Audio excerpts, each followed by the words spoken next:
Thank you for watching this orientation to Starfish at Woodbury.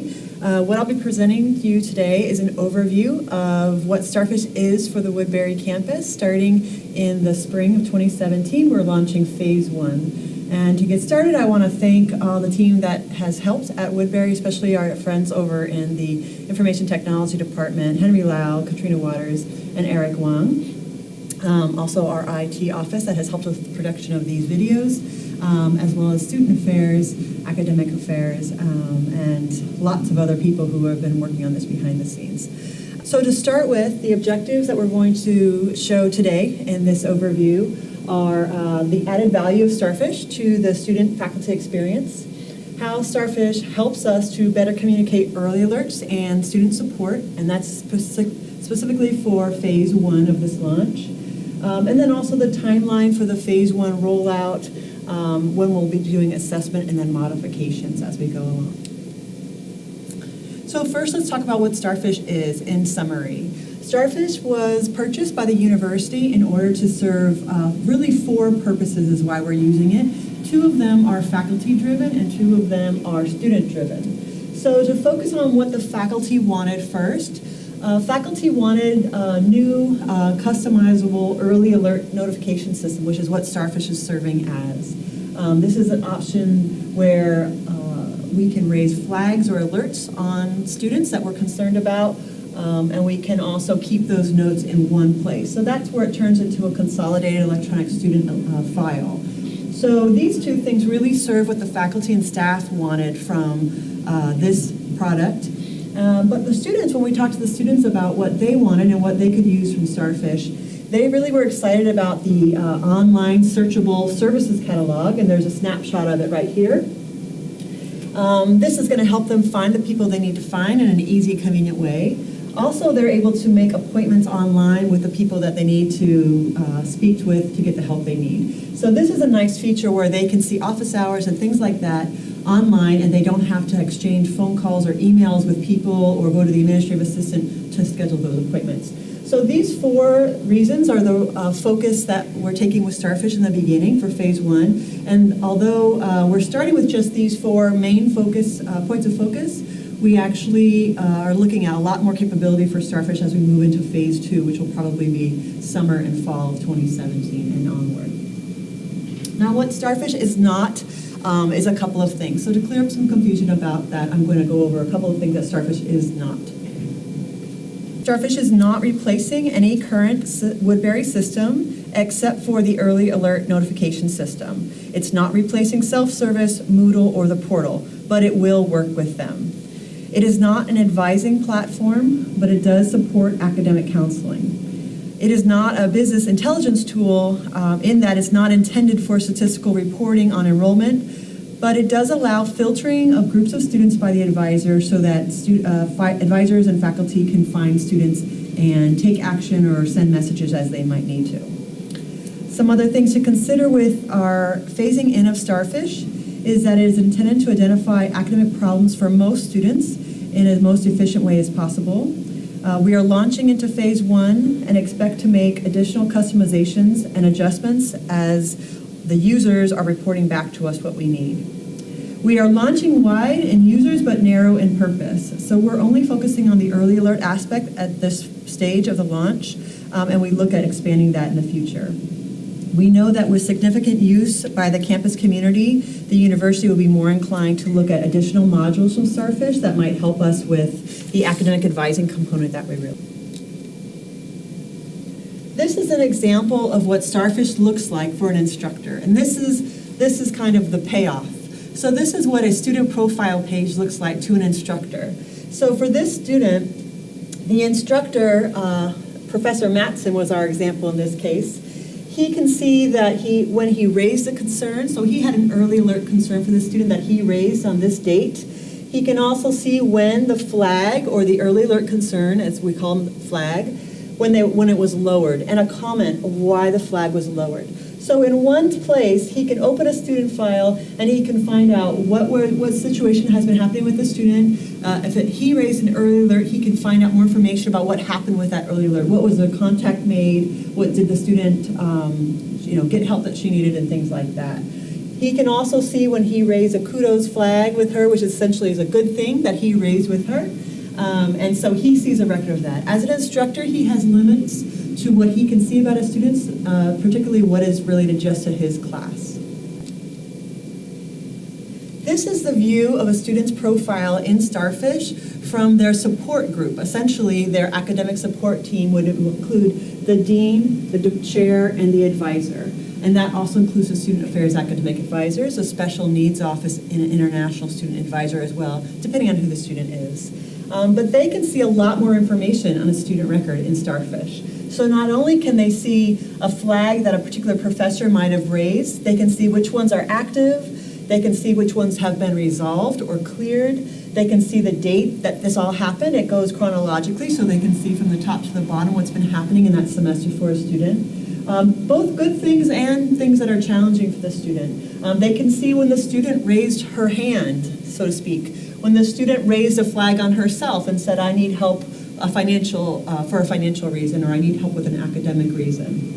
So this is like I said, a consolidated student file at this point with any of the items that anybody has raised for the student, and then whoever has been assigned to take care of it. If it hasn't been resolved yet, they can see that there. And any notes that are associated with it will be logged in here too. There's also features on the left-hand side, which we'll go into more in the trainings. But this is, again, this is the point of why we have Starfish, so that we can have all the student information in one spot. Not just the things that are happening with the student, but also information, academic information about the student demographic, all sorts of things like that. This is an example of the workflow of flags that we have. Again, we're focusing in the first phase on early alerts and those kinds of flags of concerns with students. So this is what we're calling a workflow chart, and this is available on the Starfish portal page, on the Woodbury portal, which is my.woodbury.edu/starfish. If you go to that page, there's all sorts of slides, including this video. There's also handouts, PowerPoints, and things like that. This workflow is there as well, and it's a quick guide for any faculty or staff who are trying to raise a flag and they don't really remember, well, what happens when I raise that flag, who sees it, and that kind of thing. So please do refer to this. I won't go over this in detail in the video, but I will explain how to read it. So from left to right, this is telling you which faculty or staff can raise the alert or raise the flag. So you can see the first two listed are instructor raised flags. They have to do with something specifically with the class. So this is an attendance issue. This one is a low grade issue. So both of these are instructor-driven flags or early alerts. As we move across the chart, this tells you who is getting an email. As soon as that flag is raised, who is getting an email right away? In this case, the student is getting an email right away. So when the flag is raised, the student gets an automated email from the instructor, and the instructor's notes, whatever the instructor put in the flag notes, will also be included in that email. And there are templates for what all these messages, these automated messages look like on the Starfish portal page. So you can see the student gets a copy. Also, the Student Affairs Academic Support staff also gets alerted right away when these flags are raised. And in our department, we are monitoring those, and we are helping students on the side, making sure that they are getting these messages from you and that they're following up on them. So you can see the next column over who can view this issue. So if this flag is raised about of attendance, you can see, of course, the student can see that that flag has been raised, but also that team I call the support team, the dean, the department chair, the faculty advisor, etc. There's a group of people that are all working closely with the student. They all can see that that flag was raised too. The only people who are responsible for taking action when this flag is raised, though, is the student and the Student Affairs Academic Support personnel. So the student is directed to contact the instructor for both of these. They're directed to contact the instructor, and what the Student Affairs Academic Support personnel does is we encourage that contact. So we follow up with the student to make sure that that contact has happened, and if not, if it hasn't happened, then we proceed with other steps to try to find out what's happening with the student and that kind of thing. And then depending on how this plays out, meaning if the student takes advantage of this and contacts the professor right away, then that determines who closes the loop, or how is that early alert resolved, or how is the flag lowered. These are all different expressions that we use in Starfish to talk about the conclusion of an early alert and that action has been taken or a plan has been put in place.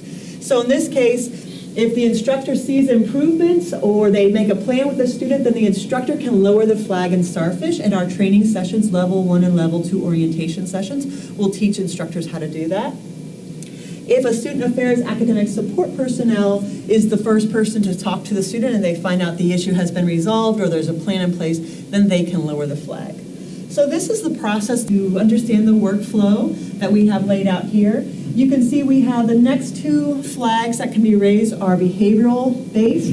The first one is a behavioral flag for a variety of things. It could be sleeping in class, it could be maybe kind of a bad attitude, or it could be someone who looks a little lost or upset or something like that. And we're just not sure what's going on with the student. And so in this case, the email is not sent to the student right away. The conduct officer and academic student affairs is involved in trying to find out what the problem is first, and then they'll bring the student in as it is appropriate. So that's the difference kind of between these flags. This last one is also a conduct-related one, but this is usually more of a judicial-based one, or perhaps a violation of a conduct policy. So that could include a Title IX infraction. It could include academic dishonesty. So I would advise anyone using the flag system, the early alert flag system through Starfish at Woodbury, to take a look at this chart and to think about what the problem that you're dealing with a student, what it most closely relates to as far as these topics, and who, in your mind, it makes sense would see a copy of it. And if there's any confusion, you can call the Student Affairs Office, and the academic support officers, myself or others, can assist you with that. The last one we have on here is actually a good thing. It's not really it is a flag, but it's a good flag. It's called a kudo, and the student gets notified right away, and then there's a copy of it on their record. As I mentioned, there are flags that students can raise for themselves, and there are 3 that we've set up for phase 1. One is a course-specific flag, one is an academic support-specific flag, and one is a financial. So if a student's having a concern that they want to get help with, they can raise their hand or raise this flag for any of these 3 items. And again, it tells you who is getting the email right away, who can view it, who takes action, and who closes the loop for these. So let's look at a couple of these up close. This is an example of the instructor raised flags for attendance concern and the low grade. So both of these flags, they are different purposes, but they have the same kind of workflow. So it starts with the instructor raising the flag.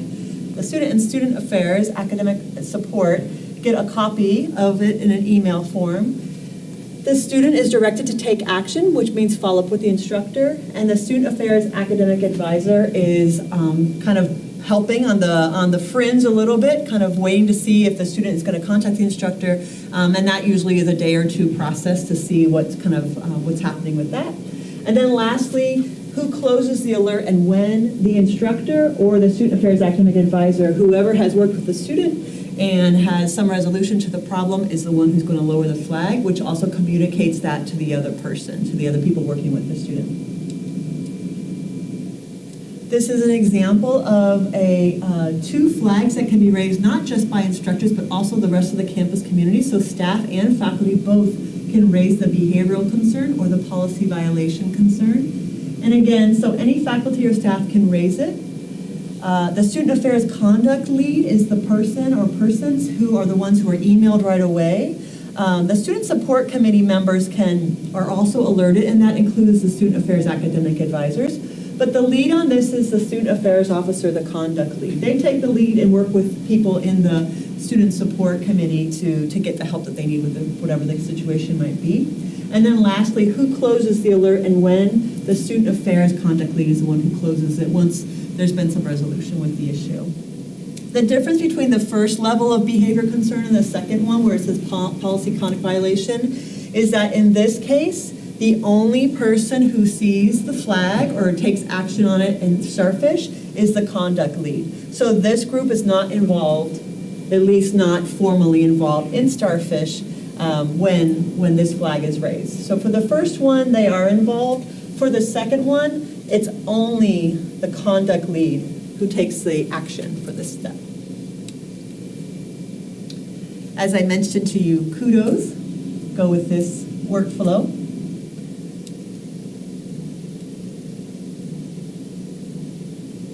And then these are the workflow for when a student raises their hand. So these slides you can observe as well, and you can see what happens depending on the concern, what happens, who gets the email, who responds, and who lowers the flag, and when. This one is for student-raised issues related to academic support.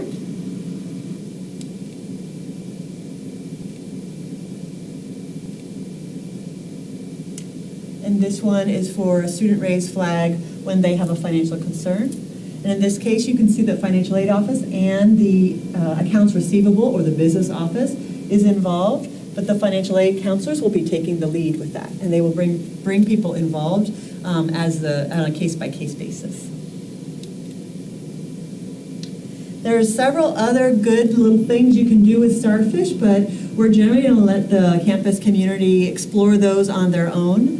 They're pretty self-explanatory, but you'll see some other action steps that faculty and staff can take when they open a student file. You'll see other things besides flags, which are the early alerts. You'll see, we already mentioned kudos, but there's also referrals that can be made, which essentially just sends an email to the student saying that there's a referral that they do this thing. So that could be to see a student affairs advisor, it could be to see their faculty advisor, it could be to see their instructor. So anybody on campus could set that referral up for a student.